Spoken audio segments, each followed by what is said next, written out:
मराठ्यांना कदाचित माझा इतिहास माहिती नाही. कोण म्हणलं तुमचा इतिहास माहित नाही?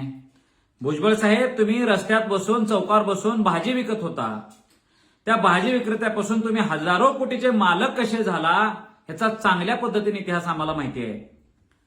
भुजबळ साहेब, तुम्हाला बाळासाहेब ठाकरेंनी रस्त्यावरचा उचलून नगरसेवक केला, आमदार केला, मुंबईचा महापौर केला.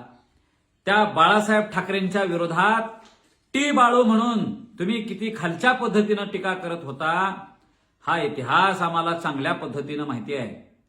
बाळासाहेब ठाकरेंच्या पासून निघाल्यानंतर तुम्हाला शिवसैनिक मारतील, ठोकतील म्हणून तुम्ही जेव्हा घाबरून पळून फिरला होता त्यावेळेला तुमच्या शरीराचं रक्षण करण्याची जबाबदारी धाराशिवचे ढाण्या वाघ पद्मसिंह पाटलांनी घेतलेली होती. त्यांच्या आश्रयाखाली तुम्ही होता आणि किती दिवस होता हा इतिहास आम्हाला चांगल्या पद्धतीने माहिती आहे. आज ज्या बाळासाहेब ठाकरेंवर तुम्ही आरोप करीत होता त्या काळात, आज त्या बाळासाहेब ठाकरेंना मी का सोडलो म्हणून जे कारण देत आहे